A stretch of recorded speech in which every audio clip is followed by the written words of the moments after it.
مفتی طارق مسعود special. تم یہی سمجھتے رہے کہ میرا ذاتی مفاد ہے اس میں۔ آج بہت سے لوگ ایسے ہوتے ہیں، ان کو سمجھاؤ ہر طرح سے، وہ سمجھتے ہیں ان کا اپنا کوئی ذاتی مفاد ہے۔ فوج سے پیسے کھائے ہوئے ہیں، اسٹیبلشمنٹ سے پیسے کھائے ہوئے ہیں، الزام لگتے ہیں نا۔ کوئی بات عوام کے فائدے کی آپ کر کے دیکھو، جس کے اگینسٹ جا رہی ہوگی فوراً الزامات لگانا شروع کر دے گا بغیر تحقیق کے۔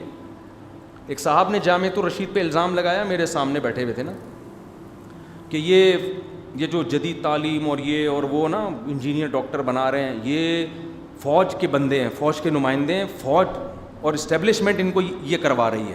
تو ایک اور تاجر بیٹھا ہوا تھا، وہ جامعہ کا تھا نہیں، اس نے کہا یار جامعۃ الرشید میں انجینئروں کو عالم بنایا جا رہا ہے بھائی، سائنسدانوں کو عالم بنایا جا رہا ہے، بالفرض اگر یہ کام فوج کر رہی ہے تو پھر تو یہ امام مہدی کی فوج ہے۔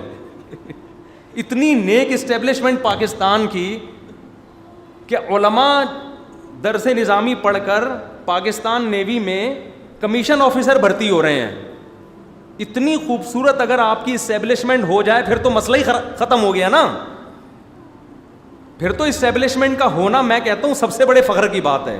جامعۃ الرشید نہ اسٹیبلشمنٹ کا ہے نہ فوج کا ہے، لیکن فوجی افسروں کو بلا کے تھوڑا پروٹوکول دے دیا، ججز کو بلا کے پروٹوکول دے دیا تاکہ علماء کے اور اسٹیبلشمنٹ کے تعلقات آپس میں تھوڑے سے اچھے ہو جائیں، یہ دوریاں ختم ہو تاکہ دین کی خدمت ہو، ملک کی خدمت ہو۔ کس قدر نیگیٹو ہمارا نظام ایسا ہے کہ نہ خود اچھا کرو نہ کسی دوسرے کو اچھا کرنے دو۔ یہ جامعۃ الرشید کا کمال ہے کہ میرے شاگردوں میں MBBS ڈاکٹر ہیں جو عالم بنے ہیں، انجینئر ہیں، پاکستان نیوی میں کمیشن آفیسر ہیں۔ ہم فخر سے بتا سکتے ہیں یار یہ لیفٹیننٹ کمانڈر ہے، شاگرد کس کا ہے؟ میرا ہے۔ کبھی کوئی مولوی کہہ سکتا تھا یہ کہ میرا شاگرد عالم ہے اور پاکستان نیوی میں لیفٹیننٹ کمانڈر بنا ہے؟ شاگرد کس کا ہے جی؟ یہ مفتی طارق مسعود سے پڑھا اس نے۔ تو ہر چیز میں نیگیٹیوٹی تلاش کرنا، کوئی کیا کہہ رہا ہے، کوئی کیا کہہ رہا ہے۔ ہم 27 سال ہو گئے مجھے، جتنا میں جامعۃ الرشید کی انتظامیہ میں نہیں ہوں، نہ میں مینجمنٹ میں ہوں جامعۃ الرشید، میں ایک ٹیچر ہوں، وہیں سے میں نے پڑھا اور 20 سال سے میں ٹیچنگ کر رہا ہوں۔ میرا کام ہے پڑھا کے پتلی گلی سے واپس آ جانا اور دارالفتہ میں بیٹھنا، لیکن میں جتنا ان کو قریب سے جانتا ہوں اتنا آپ لوگ نہیں جانتے۔ تو یہ الزامات لگانے سے پہلے خدا کا سے تھوڑا سا ڈرا کرو، خدا کا خوف کیا کرو۔ اگر کسی کور کمانڈر کو جامعۃ الرشید میں بلا کے وزٹ کروایا جا رہا ہے تو اس کا مطلب یہ تھوڑی کہ یہ کوئی فوج کے بندے ہیں۔ کور کمانڈر کو عزت اگر کسی دینی ادارے نے دی ہے اس لیے کہ فوج مدارس کے قریب ہو جائے، تو یہ خوشی کی بات ہے، اس پہ آپ کو خوش ہونا چاہیے۔ جب دوسرے لوگ آرمی کو قریب کر کے اپنے مفاد میں استعمال کرتے ہیں تو ہمارے پاس باتیں بنانے کے علاوہ کوئی اور کام نہیں ہوتا۔ بک گئی فوج، فلاں لوگ زیادہ گھسے ہوئے ہیں اس میں، فلاں مسلک کے لوگ زیادہ ہیں، وہ کہہ رہے ہوتے ہیں نا لوگ، ابے فلاں کا۔ تو اگر علماء یہ کوشش کر کے فوج کو، اسٹیبلشمنٹ کو دینی مدارس کے قریب لا رہے ہوں تاکہ یہ آپس کے فاصلے کیا ہوں، ختم ہوں اور اس سے کوئی خیر پھیلے۔ میرا پاکستان نیوی میں دورہ ہوا تھا، نیوی کے بڑے بڑے کمانڈروں سے میری ملاقات ہوئی، بریلوی مکتب فکر کے مفتی منیب الرحمان کی ملاقات ہوئی، شیعہ مکتب فکر کے بھی کوئی عالم تھے، اہل حدیث کے بھی عالم تھے، سارے مکتب فکر کے لوگ ملے، بڑا اچھا لگا۔ فوج سے بڑی اچھی بات چیت ہوئی کہ بھئی یہ مذہب کو اور فوج کو ایک دوسرے کے قریب ہونا چاہیے۔ ہمارا خیال تھا بلے بلے ہوگی، لوگ بڑے پازیٹیو کمنٹس، اتنے نیگیٹو میرے بارے میں لوگ کہہ رہے ہیں ہم تو پہلے ہی کہتے تھے فوج کا بندہ ہے، تمہارا دماغ خراب ہو گیا ہے، تمہارے کھوپڑے میں بھس بھرا ہوا ہے کیا؟ میں شرم نہیں آتی الزامات لگاتے ہوئے؟ اگر علماء پہلی دفعہ چلے گئے ہیں تو یار خوش ہو جاؤ، یار ٹوپیوں والے کس کے ساتھ بیٹھے ہوئے ہیں۔ ہاں آپ اسٹیبلشمنٹ کے غلام بن جائیں، ان کی ہر غلط بات میں بھی ان کے ایجنٹ بن کے آپ ان کو پروموٹ کرنا شروع کر دیں، یہ 100% غلط ہے، اس کی کوئی بھی حمایت نہیں کرتا، غلط کو غلط ہی کہا جائے گا۔ تو نہ جامعۃ الرشید اسٹیبلشمنٹ کا غلام ہے نہ حکومت کا غلام ہے، اس کا اپنا ایک ویژن ہے، اپنا ایک کام کرنے کا طریقہ ہے، اس طریقے سے آپ کو اختلاف ہو سکتا ہے، 100 دفعہ اختلاف ہو سکتا ہے۔ آپ بولیں بھائی ہماری نظر میں یہ جو انہوں نے ٹیکنیکل طریقہ نکالا ہے یہ صحیح نہیں ہے، 100 دفعہ اختلاف کریں، لیکن جو آپ کا حامی ہو وہ مخلص ہے اور جو آپ کے مخالف ہو فوراً اس کو امریکہ کا پٹھو، اس کو فلاں کا ایجنٹ اور اسٹیبلشمنٹ کا آدمی قرار دے دینا, اس کا قیامت کے دن آپ سے سوال ہوگا. جو منہ سے بولو سوچ سمجھ کے بولا کرو. خیر, تو کہاں سے کہاں بات چلے گی. تو نوح علیہ السلام نے کیا کہا, میں تمہاری خیر خواہی چاہ رہا تھا مگر تمہاری کھوپڑی میں تمہیں خیر خواہی سمجھ میں نہیں آ رہی. تو مجھے بھی ایسا ہی لگتا ہے کہ ہم جب بات کرتے ہیں نا عوام کی خیر خواہی کی, تھوڑا سا ان کو ملک سے محبت دل میں ڈالنے کی کوشش کرتے ہیں, تھوڑا سا ان کو جو ہے وہ قریب کرنے کی کوشش کرتے ہیں, تو الٹا بجائے یہ کہ آپ اس پہ پازیٹیو کوئی بات کریں, پازیٹیو ریمارکس دیں. میرا ایک بیان پہ ایک خاتون نے کمنٹ کی ہے کہ ابھی چھوڑو, پھر بات نہ پوری ادھر ادھر چلی جائے گی, پھر اس پہ 10 کم پھر ایک نئی پھٹنا شروع ہو جائے گا. اتنا کافی ہے میرا خیال ہے. تو حضرت ہود علیہ السلام نے اس قوم کو سمجھایا اور ان کو سمجھا کے واسطہ دیا نوح علیہ السلام کا کہ تم اپنے باپ داداؤں کا انجام دیکھو جن کو اللہ نے ہلاک کر دیا تھا, اور ایمان کی برکت سے نوح علیہ السلام کو نجات دی, تو تم اس توحید کے راستے کو چھوڑ کر دوبارہ شرک کی طرف کیوں آ گئے ہو. تو قوم ان کو بھی تانے دینے لگی, ما جیتنا ببینۃ, کوئی دلیل نہیں ہے آپ کے پاس, اور بلکہ کہنے لگے ہمارا خیال ہے کہ ہمارے بتوں نے آپ کو کچھ کر دیا ہے. معاذ اللہ آپ کی عقل کام نہیں کر رہی. یہ جو صبح و شام ہمارے بتوں کو بولتے رہتے ہیں نا الٹا سیدھا, انہوں نے آپ کے خلاف کوئی سازش کر دی ہے. یہ ہوتا ہے جب آپ عاملوں کے خلاف بولتے ہیں نا, آپ کی ذرا سی پھنسی بھی نکلتی ہے تو لوگ کہتے ہیں روحانی عاملوں نے کچھ کر دیا ہے. روحانی عاملوں کے باپ میں دم نہیں ہے. تم صبح و شام کوئی کتنا بڑا روحانی عامل ہو, چاہے دیوبندی ہو, چاہے دیوبند کا پڑھا ہوا ہو, چاہے کسی مدرسے کا پڑھا, میں چلے کاٹے ہوئے ہوں 4 مہینے کر کے بال اڑا دیے اس نے, چاہے بریلوی ہو چاہے اہل حدیث ہو, روحانی عامل کے باپ میں دم نہیں ہے کہ آپ کا ایک بال بھی سر سے گرا سکے. دم ہے تو میرے بال گرا کے دکھائے, مجھے نقصان پہنچا کے دکھائے انشاءاللہ. حالانکہ میں صبح شام ان کے خلاف چیختا ہوں. یہ جو کہتے ہیں نا اتنے جنات ہمارے پاس اور یوں ہم چڑیل ہیں اور یہ آگ لگا دیتے ہیں اور یہ کر دیتے ہیں, بھیجو نا, ہم الفلائیہ مسجد میں بیٹھے ہوئے ہیں یار. اور مجھے غصہ آتا ہے ان لوگوں پر, کہتے ہیں حضرت جی کے خلیفہ ہیں. بھائی حضرت جی کا خلیفہ گیا تیل لینے, جو مرضی ہے, کتنا بڑا بزرگ ہے, تہجد میں رو رو کے نابینا ہو گیا ہے خدا نخواستہ. یہ ٹوپی ڈراموں میں مت آؤ, نہ ان کے پاس جن ہے, نہ حصار آتے ہیں ان کو, نہ موکلات ہیں, کچھ بھی نہیں ہے ان کے پاس سوائے ڈرامے بازی کے. بزرگ کی ڈیفینیشن ہے گناہ سے بچتا ہو, بس سنت پہ چلتا ہو. یہ چھوڑ دو ان چکروں میں. ہمارے مولوی بہت پڑے ہوئے, سارا مسئلہ مولویوں کا ہے. ان کو سمجھا کے ہم تھک گئے ہیں. کہتے ہیں نہیں علم تو ہے, یہ علوم تو ہیں, علم تو ہے, آپ علم ہی کا انکار کرو. بھائی کچھ بھی نہیں ہے, جہالت ہے جس کو علم کا نام دے رہے ہو. نہیں جی علوم ہیں, علوم حضرت علوم تو ہیں. تو جب مولویوں کو, جو صحیح عقیدے والے مولویوں کی کھوپڑی میں بات نہیں بیٹھ رہی, تو عام آدمی کو ہم کیسے سمجھائیں گے. آپ اس مولوی کو دیکھو نا, 20 سال سے ان عاملوں کے خلاف ممبر پہ چیخ رہا ہوں, تو بھیج دو نا ایک چڑیل بھوت ہمارے اوپر بھی یار. 20 سال سے کوئی چڑیل, ایک نے بکواس کی کہ اس نے حصار کھینچے ہوئے اپنے گرد. او بھائی ہمیں یہ حصار وسار کے ٹوپی ڈرامے یہ ان چکروں میں نہ ڈالا کرو. کوئی نہ حصار ہم نے کھینچے ہوئے ہیں, نہ ہمیں حصاروں کا پتہ ہے, کچھ بھی نہیں ہے. اور ہم شیطان سے پناہ مانگتے ہیں اللہ کی, سورہ فلق سورہ ناس بھی پڑھتے ہیں. آپ کے ڈراموں سے ہم پناہ بھی نہیں مانگتے کہ اللہ فلاں عامل کچھ نہ کر دے, میں دعا کرتا ہوں. یہ تو دعا بھی نہیں کرتے الحمدللہ. شیطان تو ویسے ہی انسان پر اثر کر سکتا ہے, وہ عاملوں کے مشورے کا محتاج نہیں ہے, وہ تو ویسے ہی. تو اس سے بچنے کے لیے سورہ فلق سورہ ناس پڑھو. تو اس لیے بالکل ان کھوپڑی میں جو ہے نا ان کا خوف دل سے نکالو. ایک آدمی نے مجھے کہا, مجھے عامل نے دھمکی دی ہے, بہت بڑا جادو اس کا سر چڑھ کے بولتا ہے کہ تجھے 24 گھنٹے میں نقصان پہنچاؤں گا, میں ڈر رہا ہوں. میں نے کہا ڈر رہا ہے تو تجھے ویسے ہی نقصان ہو جائے گا, اور تو اگر نقصان سے بچنا چاہتا ہے اس عامل کو فون کر کے کہہ تیرے باپ میں دم ہے تو نقصان پہنچا دے بس, اور میں دیکھ رہا ہوں. کچھ بھی نہیں ہوا, 24 گھنٹے گزر گئے. اور اگر دماغ پہ مسلط رکھتا تو کچھ ہو جاتا. وہ تو ویسے ہی انسان جب کچھ سوچتا رہتا تو ہو جاتا. خیر میں 2 منٹ کے اندر مضمون سمیٹ رہا ہوں. تو ان قوموں نے کیا کہا ہود علیہ السلام کو کہ ہمارے بتوں نے آپ کے خلاف کچھ کر دیا ہے. تو ہود علیہ السلام نے بڑا خاندانی جواب دیا. کیا جواب تھا کہ دیکھو تم جن کو شریک, بس یہ جواب دے کے بیان ختم کر رہا ہوں, تم جن کو اللہ کے علاوہ شریک کر رہے ہو میں ان سب سے بری ہوں, میں اس میں سے کسی کو بھی خدا نہیں مانتا. اور کیا ہے کہ فکیدونی جمیعاً, تم اپنے بتوں کے ساتھ مل کے میرے خلاف تدبیر کرو. صحیح ہے نا, سارے انتر منتر جو آتے ہیں نا تمہیں, جو پنڈت لوگ پڑھ رہے ہوتے ہیں, ہنڈڑا ڈوڑی بھڑنگڑا بڑی یہاں پڑے چٹاں چوڑو, یہ کر دے, سب بتوں کو بٹھا کے پورا پروگرام کرو, اور ان کے اپنے پنڈتوں کو بھی بٹھا کے نا بولو یار بہت ہو گیا ہے بھائی. یہ لوگ کہتے ہیں نا کہ یہ بت کر دیتے ہیں, بھگوان ہیں, اس کو صبح چڑھاوا دے کے جاؤ تو تمہاری بگڑی بنائے گا, اور چڑھاوا نہیں دو گے تو میں یوں کر دے گا.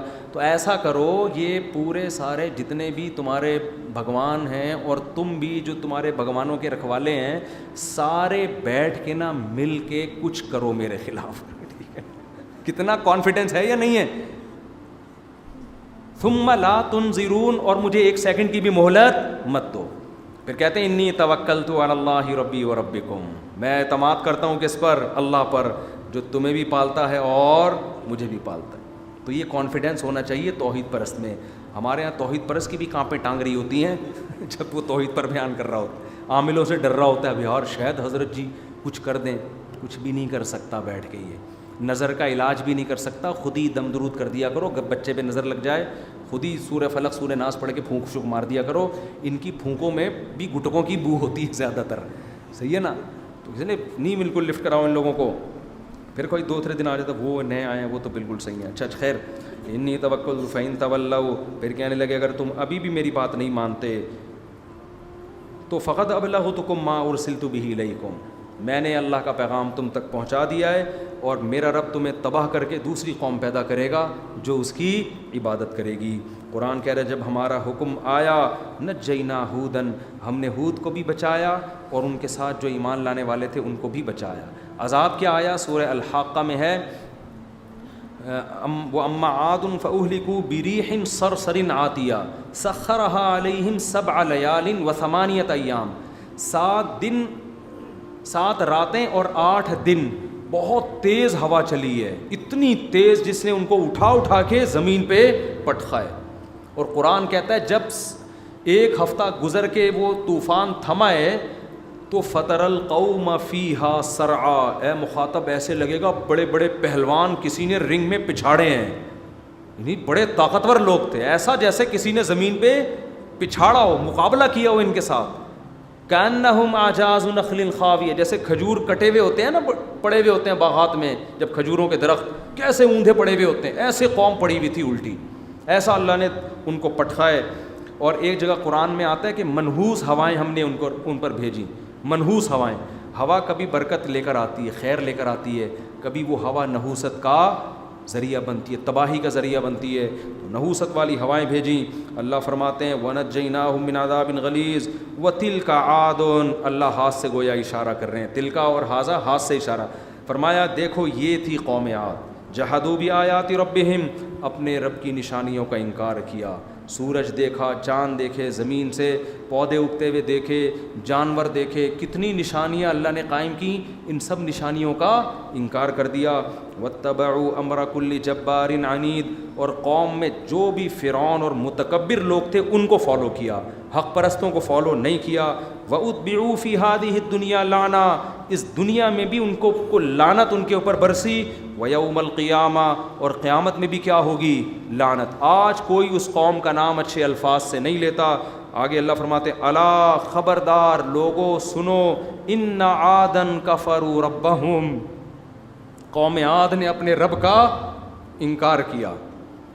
اے لوگو سنو, قوم عاد نے اپنے رب کا انکار کیا. الا بعدا لعاد قوم ہود, لوگو سنو لعنت ہوئی قوم عاد پر جو ہود علیہ السلام کی قوم تھی. ان الفاظ کے ساتھ اللہ نے اس مضمون کو ختم کیا ہے کہ لوگوں خبردار. خبردار کہتے ہیں کان کھول کے سن لو, پھر قیامت میں یہ نہ کہنا کہ اللہ تو نے ہمیں سمجھایا نہیں تھا. تو قوم کو برباد اللہ نے کیا خدا کے انکار کی وجہ سے. اس لیے بھائی اللہ کو مانو اور پھر اللہ کی بھی مانو. گناہ ہو جائے توبہ کرو. پیغمبر قوم سے یہ تھوڑی کہتے تھے ایک دم 100% درست بن جاؤ. پیغمبر قوم سے کہتے تھے اس اللہ سے لو تو لگاؤ جس نے پیدا کیا ہے. استغفروا ربکم, کوئی غلطی ہوتی ہے توبہ استغفار کرو, وہ معاف کرے گا. اس کو جیسے گناہ سے نفرت ہے, معافی مانگنے سے محبت بھی ہے, اس کو تعلق تو ختم نہ کرو. حضرت مولانا اشرف علی تھانوی رحمہ اللہ ایک بڑی پیاری بات کہتے تھے.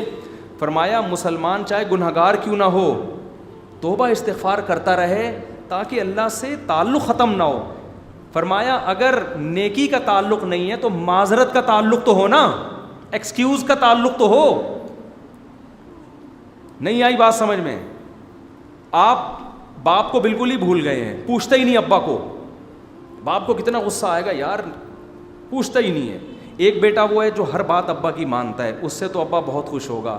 ایک وہ ہے جو کچھ بھی نہیں مانتا, فالو ہی نہیں کرتا, نہ پوچھتا ہے کبھی, وہ باغی ابا کا. ایک وہ ہے وہ مانتا تو نہیں ہے لیکن ہر تھوڑے دن میں معذرت کرتا رہتا. کیا کرتا رہتا ہے؟ سلام دعا کرتا رہتا ہے, ہیلو ہائے کرتا رہتا ہے. تو ابا کہے گا ٹھیک ہے مانتا تو نہیں ہے لیکن قطع تعلق بھی اس نے نہیں کیا. ٹھیک ہے, دونوں طرح کے لوگ ہوتے ہیں, کچھ صحیح فالو کر رہے ہوتے ہیں اور کچھ فالو پوری طرح نہیں کرتے لیکن مانتے ہیں کہ ہمارے ابا ہیں, ایکسکیوز کرتے رہتے ہیں, علماء کے پاس آتے رہتے ہیں, بھائی میرا ابا کے ساتھ میری زبان اونچی ہو جاتی ہے, کوئی طریقہ بتاؤ اونچی نہ ہوا کرے. تو یہ پھر بھی غنیمت ہے. تو مولانا شلوی تھانوی رحمہ اللہ فرمایا کرتے تھے, بھائی اگر گناہ نہیں بھی چھوٹ رہا, وہ تو گناہ چھوڑو, نہیں بھی چھوٹ رہا تو اللہ سے ایسے غائب نہ ہو جاؤ کہ پتہ ہی نہ ہو تمہارا کوئی خدا بھی ہے. بعض لوگ گناہ کرتے کرتے پھر شریعت کو ایک طرف رکھ دیتے ہیں, چھوڑو یار ہم سے نہیں, شریعت پہ چلا جاتا, بس ختم کرو سلسلہ, اب لائف کو انجوائے کرو. نا نا نا نا, 100 بار گناہ ہو رہا ہے 100 بار توبہ کرو. اللہ سے تعلق ختم نہیں کرنا. بے شک گناہ کر کے تعلق ٹوٹ رہا ہے تو توبہ کا تعلق قائم. اللہ کو یہ لگے گا کہ یہ اس نے مجھے یاد رکھا ہوا ہے, یاد رکھا ہوا ہے, ایسا نہیں ہے کہ مجھے بھول گیا. تو یہ جو دل اجڑ گئے ہیں نا کہ اللہ کا نام ہی نہیں لیا جا رہا, نہ تلاوت نہ ذکر, گھروں میں سارا دن موسیقیاں چل رہی ہوتی ہیں. آپ کبھی کسی ایسے گھر میں جاؤ جہاں خواتین صبح تسبیح پڑھ رہی ہیں, پھر کوئی تلاوت کر رہا ہے, کبھی کوئی نماز پڑھ رہا ہے, اور کبھی ایسے گھر میں جاؤ جہاں ٹیلی ویژن چل رہا ہے 24 گھنٹے. دونوں گھروں میں آپ کو سکون کے لیول میں زمین آسمان کا فرق نظر آئے گا. نیوٹرل بن کے جاؤ کبھی. آپ کو جس گھر میں تسبیح تلاوت تھوڑا بہت اللہ کا نام لیا جا رہا ہے نا, ایک الگ سی سکینت نازل ہوتے ہوئے نظر آئے گی. اور جس گھر میں ٹی وی چل رہا ہے نا سارا دن, حالانکہ وہ انجوائے زیادہ کر رہے ہیں لیکن آپ کو وہاں الگ سے وحشت محسوس ہوگی باقاعدہ.